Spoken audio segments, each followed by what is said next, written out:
முதல் assembly of God திருச்சபை வழங்கும் வெற்றியின் வார்த்தை, வேர்ட் ஆஃப் விக்டரி. ஆண்டவராகிய இயேசு கிறிஸ்துவின் நாமத்தினாலே வெற்றியின் வார்த்தை நிகழ்ச்சியை பார்க்கும்படி இருக்கிற உங்களை வாழ்த்துகிறேன். இவ்வருடத்தின் இந்த கடைசி மாதம், இந்த கடைசி சனிக்கிழமை மாலையிலே ஆண்டவர் இந்த வார்த்தையின் மூலமாய் உங்களை பலப்படுத்த ஸ்திரப்படுத்த போதுமானவராய் இருக்கிறார். பரிசுத்த வேதாகமத்தின் யோசுவாவின் புஸ்தகம் 1 அதிகாரம் 8 வசனத்தை உங்களுக்காக வாசிக்கிறேன். இவ்விதமாக வேதம் சொல்லுகிறது. இந்த வசனத்திலே நான் வாசிக்கும் போது, இந்த நியாயப்பிரமாண புஸ்தகம் உன் வாயை விட்டு பிரியாதிருப்பதாக, இதில் எழுதியிருக்கிறபடியெல்லாம் நீ செய்ய கவனமாயிருக்கும்படி இரவும் பகலும் அதை தியானித்து கொண்டிருப்பாயாக. அப்பொழுது நீ உன் வழியை வாய்க்க பண்ணுவாய், அப்பொழுது நீ புத்திமானாய் நடந்து கொள்ளுவாய். வேதம் சொல்லுகிறது, நீ உன் வழியை வாய்க்க பண்ணுவாய், அப்பொழுது புத்திமானாயும் நடந்து கொள்ளுவாய். புதிய ஆண்டிற்காக கொடுக்கப்படுகிற ஒரு வாக்குத்தத்த செய்தியாக உங்களோடு பகிர்ந்து கொள்ளும்படியாக இருக்கிறேன். இதை பார்க்கிற நீங்கள் பொறுமையோடு தேவனுடைய வார்த்தையை கவனியுங்கள். இந்த வசனத்தின் மூலமாய் ஆண்டவர் ஆசீர்வதிப்பாராக. உங்கள் வழியை ஆண்டவர் வாய்க்க பண்ண வேண்டும். நீங்கள் எதை செய்தாலும் புத்திமானாய், ஞானவானாய், அறிவுள்ளவர்களாக செய்ய வேண்டும் என்பதை தேவன் மாத்திரமல்ல, நாம் எல்லாரும் ஏற்றுக்கொள்ளக்கூடிய மிக முக்கியமான காரியமாக இருக்கிறது. நாம் எதை செய்தாலும் ஐயோ நான் தவறாக செய்துவிட்டேனே என்று பேசுகிற மக்களை பார்க்கிறோம். இதை பார்க்கிற நீங்கள் கூட எத்தனையோ காரியங்களை செய்து முடிக்காமல் அதிலே நீங்கள் அறகுறையாய் நிறுத்தியிருக்கலாம். ஒருவேளை செய்து முடித்த காரியங்கள் உங்களுக்கு பலத்த நஷ்டத்தை உண்டு பண்ணியிருக்கலாம். இப்படி இருக்கும் என்று நினைத்து நான் செய்தேன், ஆனால் அதுவோ எனக்கு பெரியதான எதிர்காலத்தையே அழிக்கக்கூடிய ஒரு நஷ்டத்தை ஏற்படுத்தி விட்டதே என்கிற ஒரு அங்கலாய்ப்பு, கவலைகள் உங்கள் உள்ளத்தை தாக்கியிருக்கலாம். அன்பான சகோதரனே, சகோதரியே, இந்த செய்தியை பார்க்கிற உங்களுக்கு சொல்லுகிறேன். மோசையோடு இருந்த யோசுவாவை பார்த்துதான் ஆண்டவர் யோசுவாவோடு இந்த வார்த்தையை பேசுகிறார். ஒருவேளை கிறிஸ்தவர்களாய் இருக்கிற நீங்கள் இந்த வசனங்களை அடிக்கடி நீங்கள் வாசித்திருக்கலாம். ஆனால் உங்களுடைய ஜீவியத்திலே நீங்கள் செய்த காரியங்கள் வாய்க்கப்பட்டிருக்கிறதா? நீங்கள் செய்து கொண்டிருக்கிற, செய்து முடித்த காரியத்திலே நீங்கள் ஞானமாய், புத்தியாய், அறிவாய் நீங்கள் செய்து முடித்திருக்கிறீர்களா? அப்படி இல்லாது இருக்குமானால் இந்த வசனத்திலே சொல்லப்படுகிற சில காரியத்தை உங்களுக்கு நான் குறிப்பிட விரும்புகிறேன். அதோடு சம்பந்தப்பட்ட காரியத்தையும் உங்களுக்கு ஆவியானவர் விளங்கச் செய்வாராக. இந்த வசனத்திலே சொல்லப்பட்டிருக்கிறது, இதில் எழுதியிருக்கிறவைகளின்படியெல்லாம் நீ செய்ய கவனமாய் இருக்கும்படிக்கு. கர்த்தருடைய பிள்ளைகளே, உலகத்திலே இருக்கிற நம்முடைய ஜீவியத்தில் நாம் ஆண்டவர் எழுதி கொடுத்திருக்கிற வார்த்தைகள், தேவன் எழுதி கொடுத்திருக்கிற இந்த வேத புஸ்தகம், ஆண்டவர் நமக்கு கொடுத்த வேதமாகிய இந்த கடிதத்தை நாம் வெறுமனே வாசிக்கிற ஒரு புஸ்தகமாய் வைத்து விடாதபடி, அநேகர் நான் வேதம் வாசித்தேன் என்று சொல்லுகிறவர்கள் 99% இருக்கிறார்களே ஒழிய, நான் வேதத்தை வாசித்து அதன்படியே நான் நடக்கிறேன், அதிலே செய்ய கவனமாய் இருக்கிறேன் என்று சொல்லுகிறவர்கள் விரல் விட்டு எண்ணக்கூடியவர்களாய் இருக்கிறார்கள். இன்றைக்கு அநேகருக்கு இருக்கிற பிரச்சனை அதுதான். இன்னும் அநேகருடைய வாழ்க்கையில் இருக்கிற குழப்பமான நிலைமை, இந்த வேத வசனத்தில் இருக்கிற அநேக வாக்கு தத்தங்களை அவர்கள் புஸ்தகத்தில் எழுதி வைத்திருக்கிறார்கள், அவர்கள் நோட்டிலே குறித்து வைத்திருக்கிறார்கள், அவருடைய வீடுகளிலே இந்த வாக்குத்தத்த வசனங்களை எழுதி அழகாக பிரேம் போட்டு வைத்திருக்கிறார்கள். ஆனால் அந்த வாக்குத்தத்த வசனத்தினுடைய நிபந்தனையை பற்றி அவளுக்கு கவலையே கிடையாது.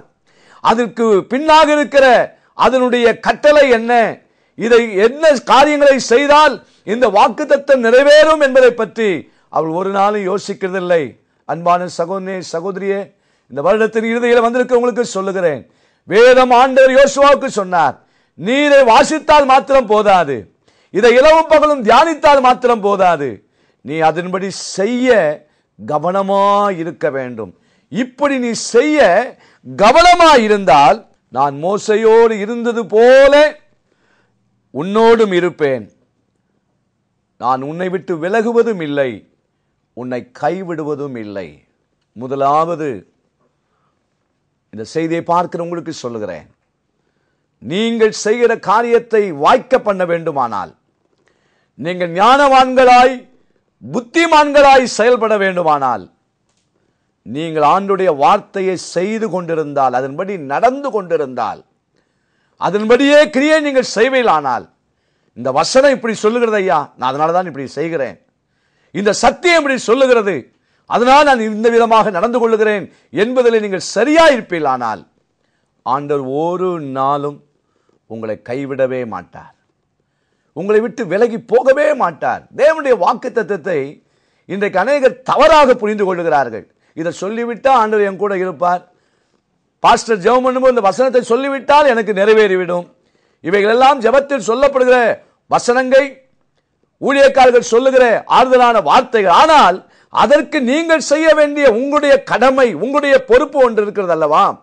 யோசுவாவுக்கு அதைத்தான் ஆண்டவர் சொன்னார், நீ இதை செய்ய கவனமாய் இரு, அப்பொழுது நான் உன்னை விட்டு விலகுவது இல்லை, உன்னை ஒரு காலம் நான் கைவிட மாட்டேன் என்று சொன்னார். ஆண்டவர் நம்மை விட்டு விலகணும், கைவிடணும் என்பது அவருடைய இருதயத்தில் ஒரு நாள் அப்படிப்பட்ட எண்ணமே கிடையாது. பரிசுத்த வேதத்தில் நாம் வாசிக்கும் போது 2 நாளாகமும் 15ஆம் அதிகாரம் 2ஆம் வசனத்திலே சொல்லப்பட்டிருக்கிறது, நீங்கள் கர்த்தரோடு இருந்தால் அவர் உங்களோடு இருப்பார், நீங்கள் அவரை தேடினால் உங்களுக்கு வெளிப்படுவார்.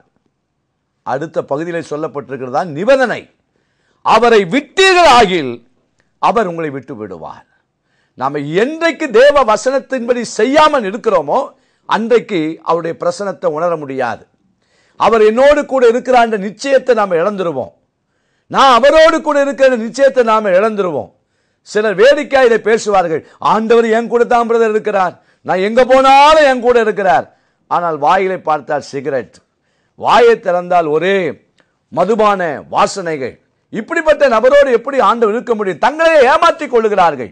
தவறான பழக்கங்களை தங்களுடைய வாழ்க்கையில் வைத்துக் கொண்டே ஆண்டவர் என் கூட தான் இருக்கிறார் என்று அவர்கள் வேடிக்கையான வார்த்தைகளை பேசுகிறார்கள் ஒழிய அது உண்மையற்ற ஒன்று.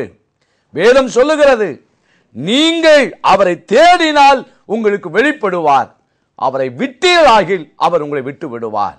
அன்பான சகோதரனே சகோதரியே, ஆண்டவர் கைவிட வேண்டும் என்கிற எண்ணம் அல்ல.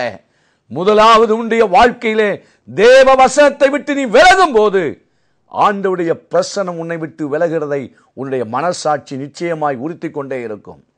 நான் ஆண்டவரோடு இல்லை என்று மற்றவர்கள் உங்களுக்கு சொல்லவே வேண்டாம், உங்களுடைய மனசாட்சியே சொல்லும், நான் நேற்று ஆண்டவரோடு இருந்தது போல இன்றைக்கு இல்லை, கடந்த மாதத்தில் நான் ஆண்டவரோடு இருந்தது போல இன்றைக்கு இல்லை என்று எந்த ஊழியக்காரர் வந்து உங்களுக்கு ஒரு தீர்க்க தரிசனம் சொல்ல வேண்டியதில்லை.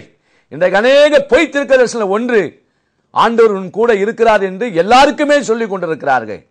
இதில் அநேகர் வஞ்சிக்கப்பட்டு கொண்டிருக்கிறார்கள்.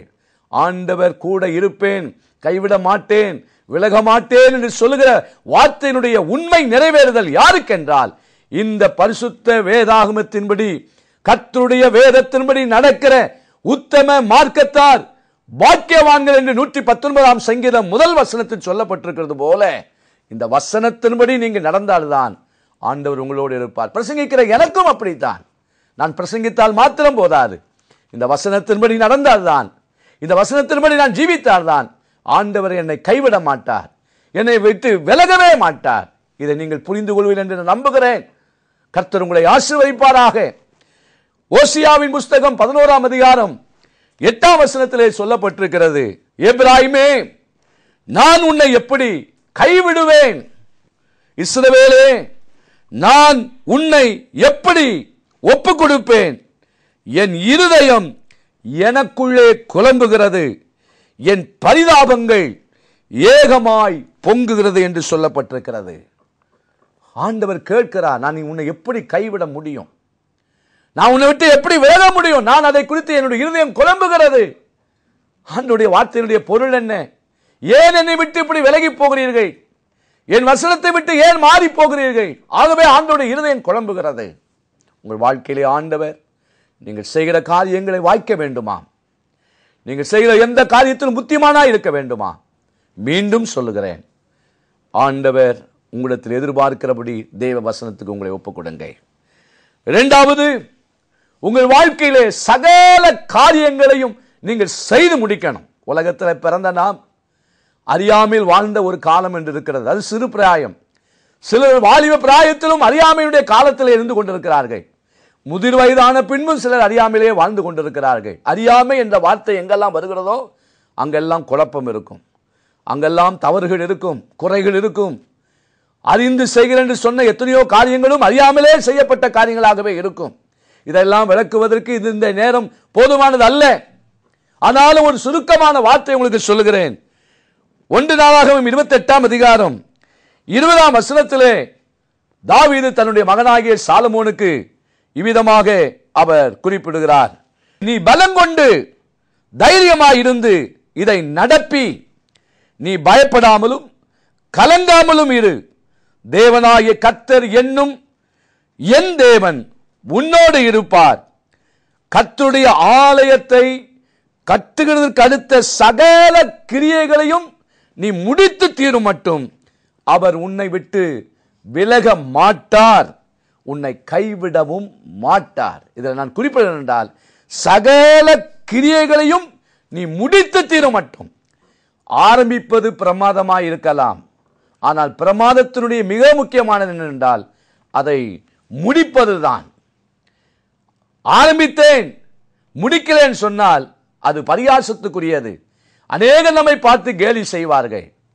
ஆகவே ஆரம்பிக்கிறது மாத்திரமல்ல, சாலமோனுக்கு தாவீது சொல்லுகிறார், நீ ஆரம்பிக்கிற ஆண்டவருடைய ஆலயத்தினுடைய வேலையை முடித்து தீரும் மட்டும் கர்த்தர் உன்னை விட்டு விலக மாட்டார். அன்பான சகோதரனே, சகோதரியே, ஒருவேளை இந்த செய்தியை பார்க்கிற ஊழியர்களாக இருப்பீர்களானால் உங்களுடைய ஊழியத்தினுடைய எந்த காரியங்களையும் நீங்கள் நிறைவேற்றி முடிக்கிற வரைக்கும் கர்த்தர் ஒரு காலம் உங்களை கைவிடவே மாட்டார், உங்களை விட்டு போகவே மாட்டார்.